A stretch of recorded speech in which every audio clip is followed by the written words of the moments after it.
Bonjour et bienvenue sur l'archipel des jeux des boutiques Sortilèges. Moi c'est Damien de la boutique Sortilège Nantes. Aujourd'hui, on inaugure un nouveau format, la sortie de boîte. On vous présente un jeu, ses règles, à l'aide de la boîte de jeu et de son contenu. On espère que ce format va vous plaire. Et aujourd'hui, on commence tout de suite avec la boîte de Kaori.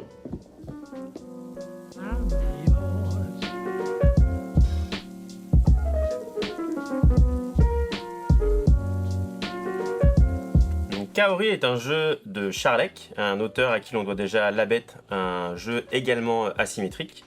Il est illustré par Jérémy Fleury, à qui l'on doit les illustrations de Potage Sauvage notamment ou de First Empire. Édité par Débac le jeu, qui a déjà édité les jeux comme Number Drop ou Hades Trap. C'est un jeu qui se joue donc de 2 à 4 joueurs, à partir de 10 ans, pour des parties de 45 minutes. Au dos de la boîte, on nous explique l'histoire et les différentes étapes de jeu, et on nous rappelle également que c'est un jeu de conflit d'espèces asymétriques. Le livre de règles est assez court, il ne fait que 8 pages. Il présente l'événement historique qui a inspiré le jeu, la colonisation des Anglais d'une île de Nouvelle-Zélande jusque-là tranquille. En effet, les Kiwis y vivaient à l'ombre des majestueux Kaori, et les peuples Maoris y vénéraient la nature. Avec la colonisation anglaise va commencer la déforestation, et l'introduction des possums pour leur fourrure. Et tout cela va bouleverser l'équilibre de l'île. C'est cette histoire que vous propose de vivre Kaori. Le matériel de jeu est présenté, ainsi qu'également les factions présentes selon le nombre de joueurs, puisqu'un automate sera intégré lors de parties à 2 joueurs. Les cartes actions, le déroulement d'un tour de jeu, et les particularités. Au dos se trouve un résumé du tour de jeu, ainsi que de fin de période. Et il présente également les forces et les faiblesses de chaque faction, ainsi que sa manière de marquer des points de victoire en fin de partie. Le plateau de jeu représente l'île sur laquelle se déroule l'histoire. 3 villes témoignant de la présence des Anglais, un volcan infranchissable rappelant le côté sauvage de la nature. La montre Gousset indique 2 choses. La période en cours, le jeu se déroule en 5 périodes, allant de 1800 aux années 2000. Elle indique également la piste de conscience de l'Anglais, qui commence la partie comme bûcheron et qui changera d'état pour devenir forestier et protéger la nature. Le tableau des priorités indique, en cas d'égalité des cartes initiatives, qui jouera d'abord. Les Kaori, des arbres gigantesques, seront présents sur l'intégralité de l'île au début du jeu.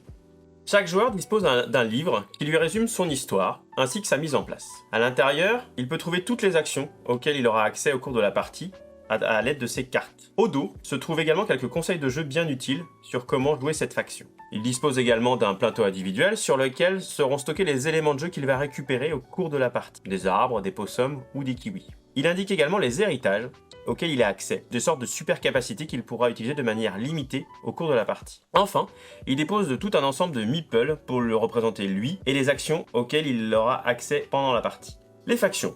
Le kiwi, qui a vécu longtemps sans prédateur, s'est développé sur toute l'île. Son but est de survivre, et il marquera 1 point de victoire par kiwi présent sur le plateau de jeu à la fin de la partie. Il possède des jetons inondation qui lui permettront de bloquer les déplacements de ses adversaires. Il a également accès à des pions réserves, disponibles uniquement lorsque l'anglais aura basculé du côté forestier, qui le mettront à l'abri de ses ennemis. La Maori remportera la partie en ayant construit des temples sur l'île, mais également en ayant chassé des possums et des kiwis. Elle cohabite difficilement avec l'anglais jusqu'à ce qu'elle active son héritage de traité de Waitangi. Elle pourra alors utiliser le réseau routier anglais et partager la même case que lui. L'anglais comptabilise en fin de partie le nombre d'arbres coupés, alors qu'il était bûcheron, puis de possums chassés en tant que ranger.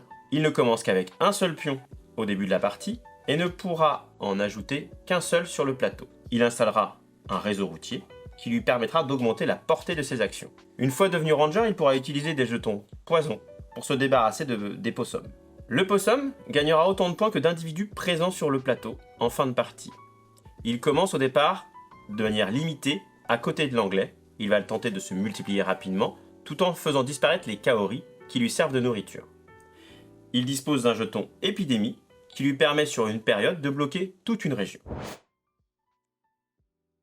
Au début du jeu, vous devez choisir parmi l'une des 4 factions disponibles et tenter de vous faire une place dans l'histoire à l'aide de vos actions.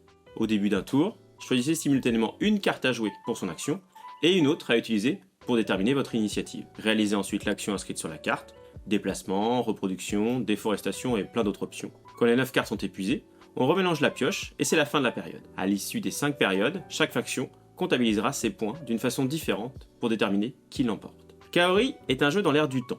Il est coopératif et jouable à partir de 2. Son côté asymétrique et historique lui donne une vraie plus-value. Vous devrez sans cesse vous adapter au développement des autres joueurs. Les illustrations, son matériel, ces adorables petits meeples renforcent l'envie d'y rejouer.